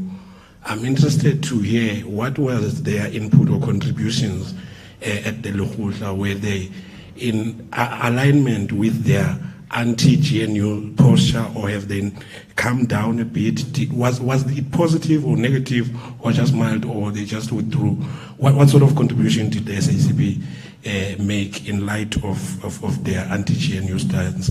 Finally, on non-Lekgotla issues, Minister Kanzani, there is a whole big issue that is going on in your ministry, the justice. The conflict between NTPP Batoyi and director in Gauteng, DPP in Gauteng, Andrew Chabuke, is looking like a very unhealthy situation. And I remember one of the things that President Ramaphosa has been steadfast about is sorting out the NPA. It does look very clumsy when a DPP of a province is fighting with the NTPP, and there's even allegations you didn't charge that politician, you didn't charge that politician. What are you doing about it to resolve that situation once and for all? Thank you very much. Thank you very much. The very final question to the SG, and the last question for this presser. The request for a reaction on the interview by Janus Swallows, the killer of Comrade Chris Hani, SG.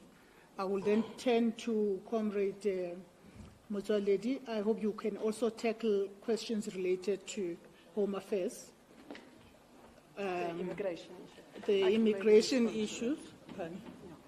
Okay, if you could start, and then I will come to Comrade Kensani. So you didn't catch it. So Comrade Fidi will take it. It's fine. You can just answer the other one.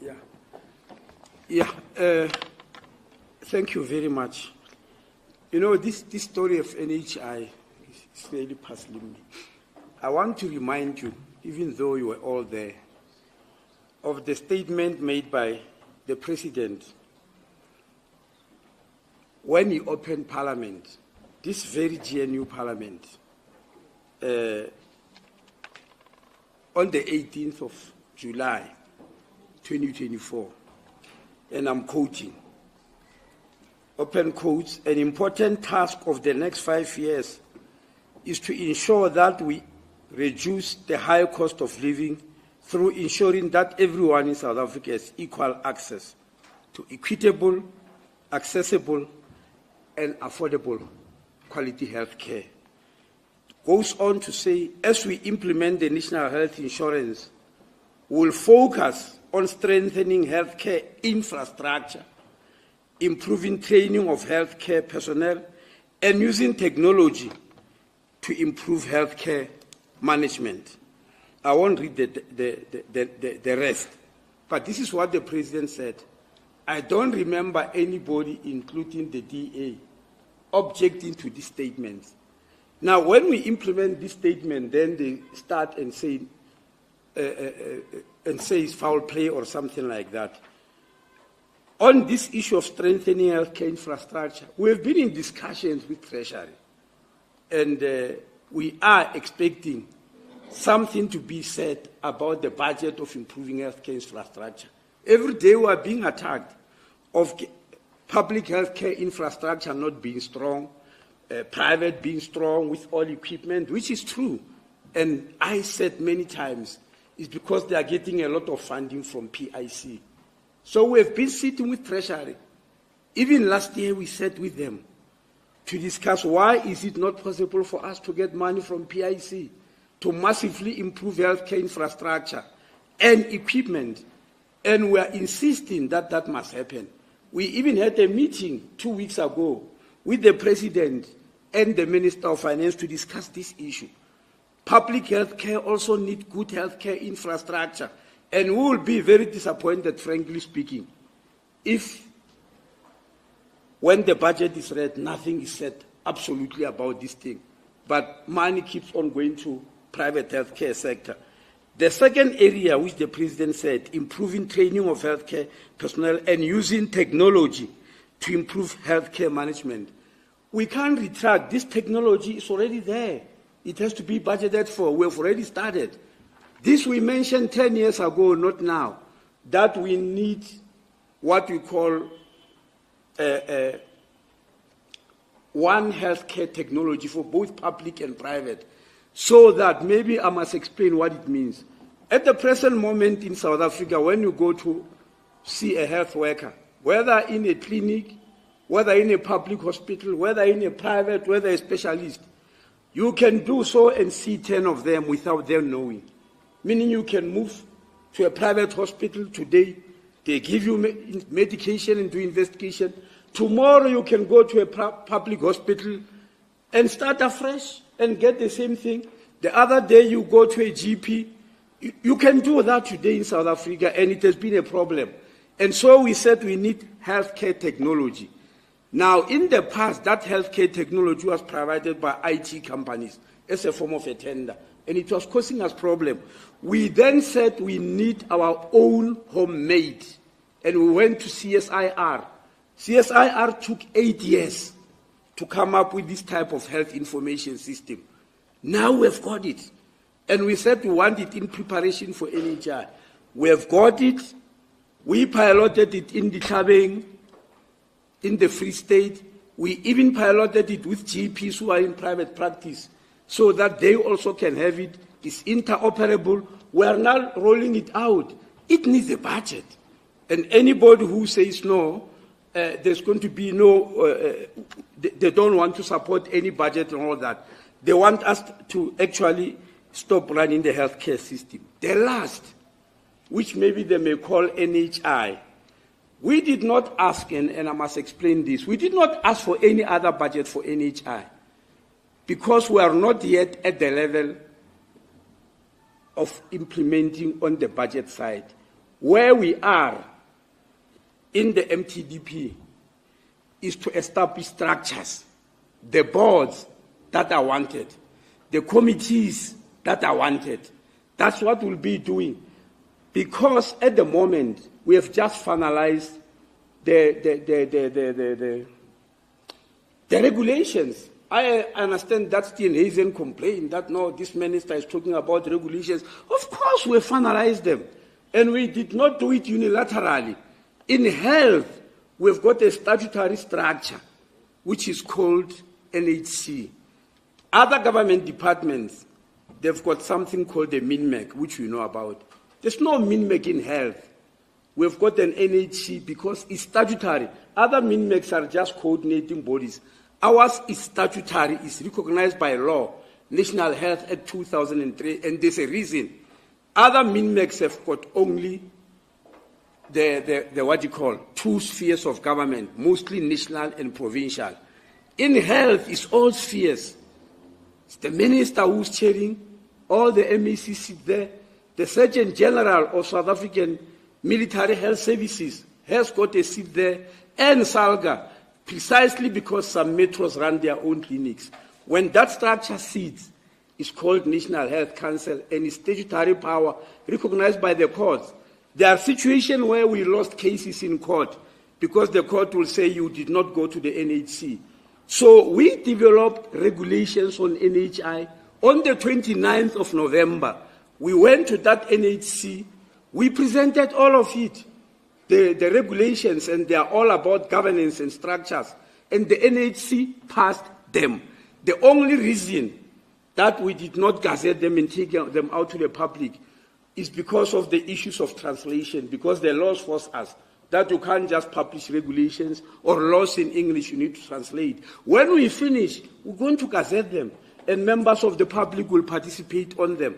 And we don't see that there's anything wrong with that. The last issue, which will appear on the budget under NHI, is that when health wanted to hire staff to start establishing and working on NHI under a DDG who was already there of NHI, Solidarity went to court to stop that. They said it's premature. And the court dismissed it. And 44 people were hired under that name of NHI. And those 44 people need to be paid, and it will appear on the budget. And it has been there before. If they now stop it now, I don't know exactly what it means. But we actually emphasize that NHI It's not an event. It's going to be a process, bit by bit. And we will, the reason that we have got nothing on the budget about plans, about project, we will cost that which we are ready to implement. And I can as well inform you, because it's not a secret, we are working on it. The first program under NHI, which we are going to implement, is that this government took a decision and everybody supported it, that grade R need to be compulsory. Now, during some years, we did pilots, and we found that there are kids who go to school, who sit there, and they can't see very well. They are not even aware of it. The teachers are not aware. They can't hear very well. They've got oral hygiene problems. We've got statistics that show, and we took a decision that as from this year, utilizing the concept of NHI, we're going to make sure that each child that goes to school gets screened. Eyesight, hearing, oral hygiene, TB. We've got their base because we want to give them a chance in life. Because we've got children of the rich, of people with medical aids, who are tested for these things. What about children of the poor? When are you going to give them a chance in life? That project will finalize it, put the amounts, and say this is how much it will cost. Then we'll go to Treasury and ask them. We've not yet done so. And I've already told the Minister of Basic Education, who's a DA minister, about this project, and she said she'll support it. I don't know whether she told Madam about that or what. But I told her, that minister, we want to help you. Your kids are going to go to school, you are going to spend money. Many of them can't see. We need to know who can see and correct it. And you can't do so for families who are not on medical aids, who are very poor. They need to be covered by NHI. The second program after that, which we will cost and establish, and we'll be able to cost it because we know there are 1,200,000 women who fall pregnant every year. And we are busy planning it. What are they entitled to? And this is what I can tell you.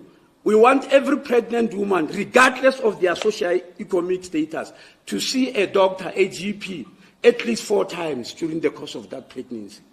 There must be a doctor they visit. We also want them to visit a specialist at least 2 times. But as to the number of times, we'll be told by experts. There are a lot of experts in that field. We also want each and every pregnant woman to have an ultrasound scan. They will tell us whether it's 2 times or not, or so that we know that this baby is normal. We're not going to promote wrong things like rushing to a doctor to pay a lot of money on medical aids to see the sex of the child. How does that help? Just to come and say it's a boy or a girl. How does that help in survival? We want to know, is this baby normal? What is the size of the head? What is the age? Are the organs normal? So as to avoid also medico-legal. That is what we want to do, and that one will cost without apologizing to anybody, because all women of the country prefer that. The women who are on medical aids are receiving this thing.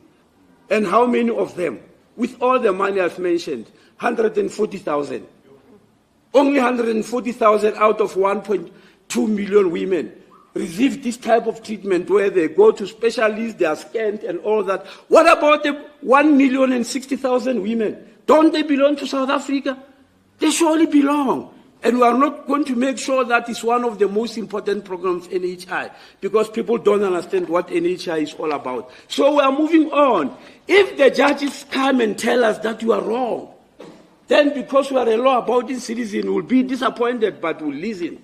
Up to so far, no judge has told us that we are wrong.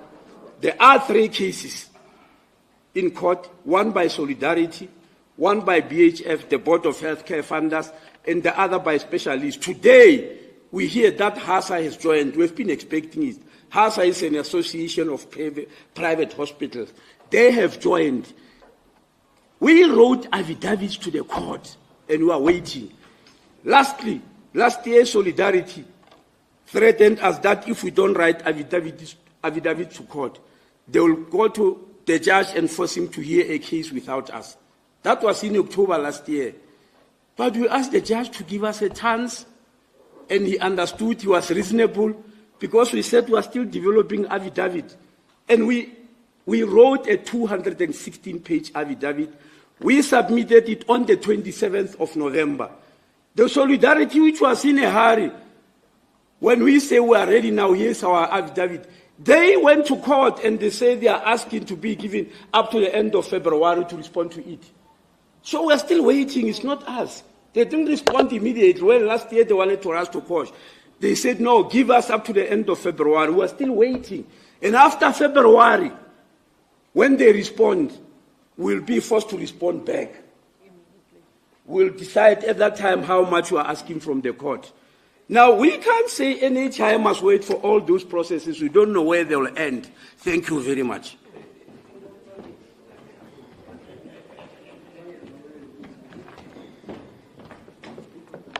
Thank you very much. Let me start with the issue of Expropriation Act.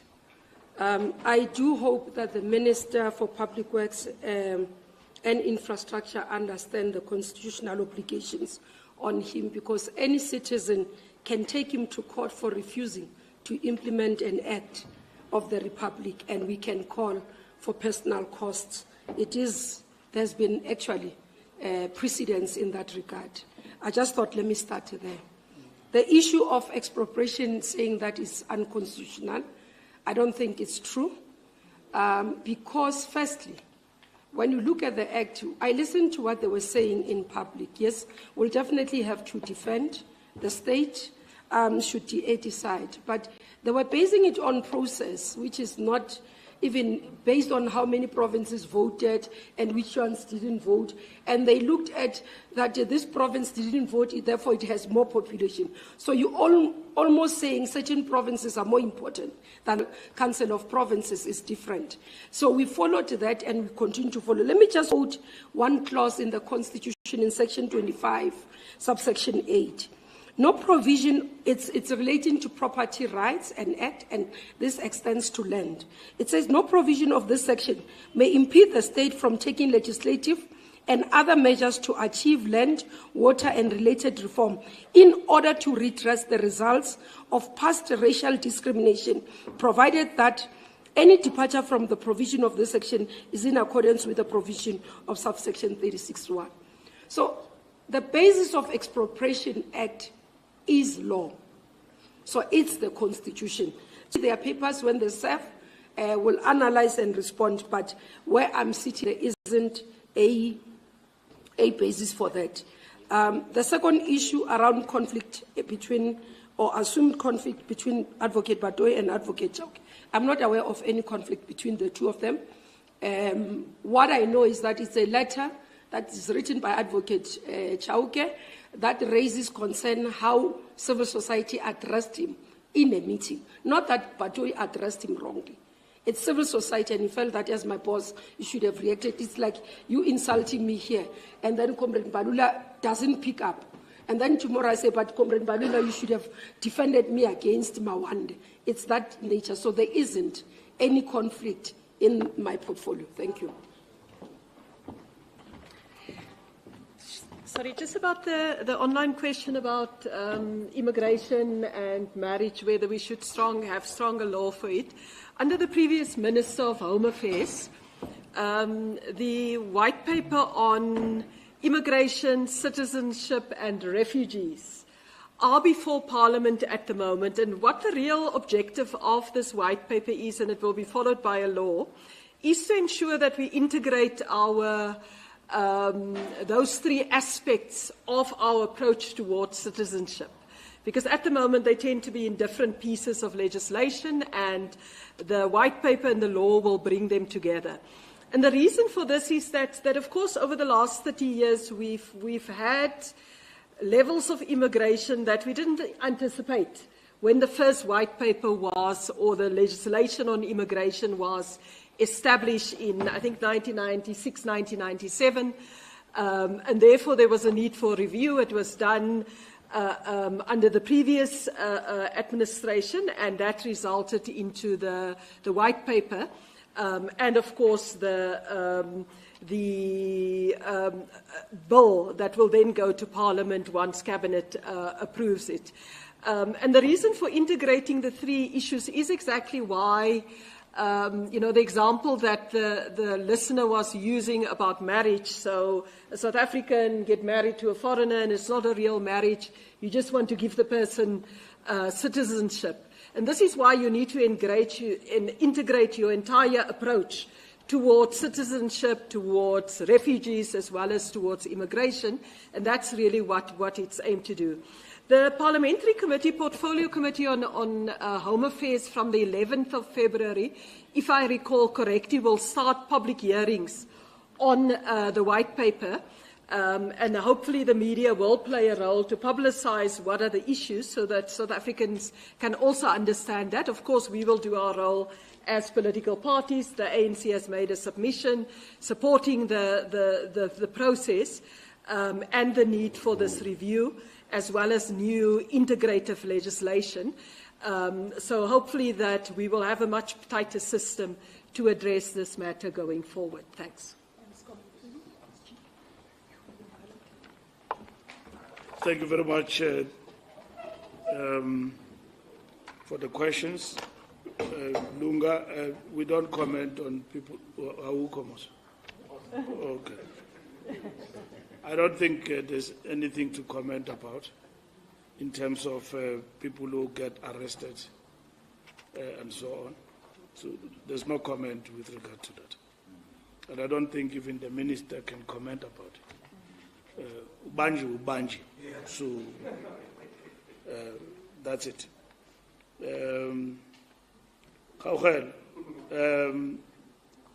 Rwanda, what is central to the fight?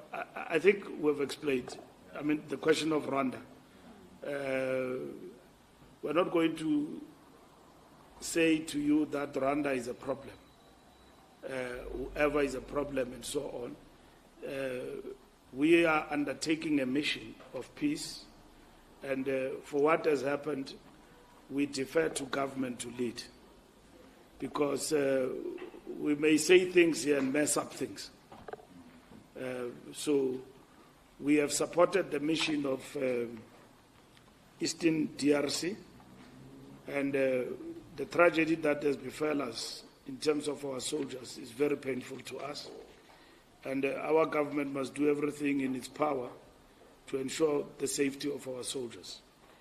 And like I said to you, in terms of issues of weapons, gear, and all of that, we have seen all of that in the public domain.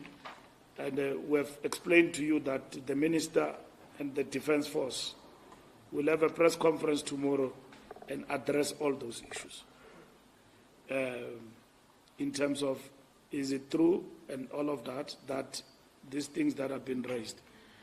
Of course, within what is permissible in terms of the mission, our soldiers must be empowered within those limits to be in a position to execute. We went to Bangui, Central Republic. We went there to train people. We didn't go to Bangui to fight. When we arrived there, rebels attacked our soldiers. And we sent the advanced trainers in Bangui and all of that. And they were attacked by rebels, and some of them were killed. So we didn't send them to war. We sent them to go and train others. In the process, they were attacked. So in this particular instance, we are not at war with anyone. We are there in terms of what was agreed in 2003, in terms of the pact. We form part of nations that contributed to the peace mission in Eastern DRC. Like we are in Cabo Delgado, I repeat once more, in Mozambique. We'll continue to do that. There are 28 missions to date that South Africa has participated in, from President Mandela to President Ramaphosa. And most of those peacekeeping missions have been peaceful and have been successful without any,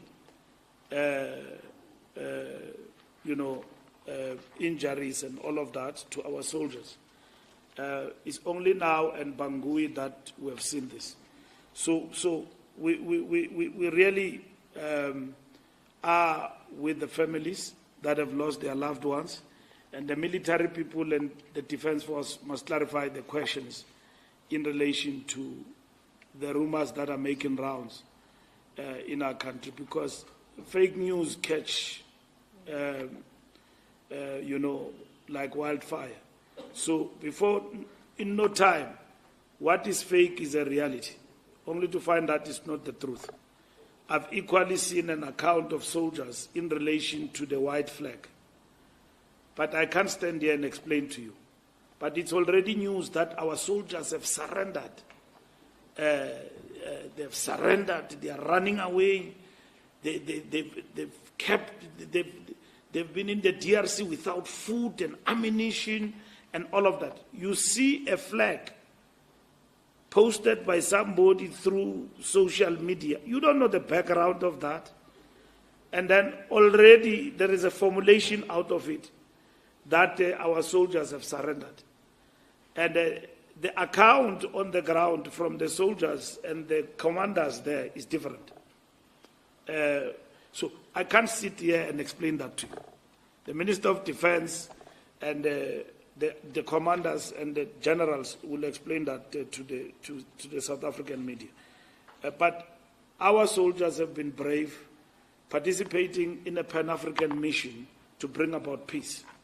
And anyone who seeks to suggest at a political level that this mission has got nothing to do with peace, either than interest, that have got nothing to safeguarding peace and all of that, we will be the first to oppose that, because we know what this mission is about.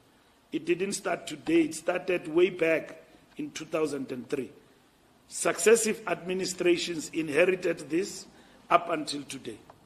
Should there be any agreement to withdraw and all of that, it must be political. It must be agreed. That is why there is troika, there is discussion among leaders.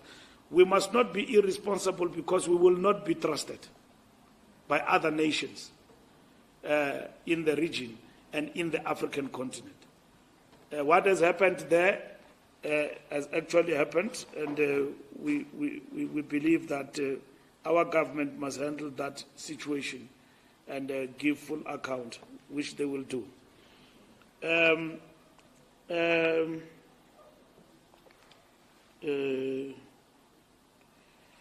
The issue of, did we discuss Donald Trump? We don't discuss Donald Trump, we discuss global politics, international and domestic. And we did discuss, and we know that the world is not a happy family of nations. And the ANC's strategy and tactics guide us at all material times. We are for the global south. And what America says through Donald Trump is being handled by our government in terms of trade relations between the two countries. And our president have led from the front in terms of engagement and so on. From the party, in terms of the ANC, what we stand for, I mean, there's no change and shift to that. To what will the developments of America mean for the world is for us to continuously analyze and react to it appropriately. So that discussion we never miss. It is ever present in our meetings all the time when we analyze the global and domestic situation. SACP contribution was very constructive, and things are where they are now. We will engage with the party going forward, but the party didn't say we must stop. It cautioned us in relation to the GNU and made their views very clear, and we are moving forward, and that's what is important. What do you want me to say about this killer Charles Swallows? I mean, we were correct from the onset to oppose his release, and he has shown the world, and he has shown everybody. Remember, we went to court and were defeated in South Africa. Communist Party, our government, went to court to oppose the release of this man. Now he goes there, he says he will repeat it even tomorrow. We have indicated this is a killer, callous killer. Janus Walus. And no remorse, nothing. And we're right that he must not be released. He must stay there in jail and all of that. He went to the TRC, said nothing, and so on. So I know what you want me to talk about, and I'm not going to. About a certain person. NWC meeting. The meeting of the NWC is not postponed. Meetings get to be rearranged from time to time. The NWC will meet on Monday and finalize its business. And so on. So that is what will happen. So the President, of course, is dealing with the DRC situation, which we encouraged them to deal with it and give space. We finished the Lekgotla Monday night around 10 o'clock. And Sunday. So we have been working, and there is government Lekgotla, there is DRC, all of those preparations. So we felt that we must give them space. Normally we meet on Mondays, so that Mondays are declared ANC days. So we will meet on Monday to finalize our business that we're supposed even to deal with, because we're going to deal with one item. But we will finalize it on Monday. There's no crisis about it. Thank you very much.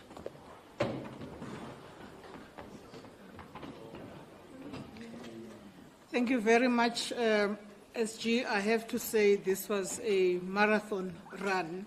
But I'd like to thank you, members of the media, for being here, and also thank my comrades of the National Executive Committee who came to join the SG at this presser. We are now adjourned. Thank you very much.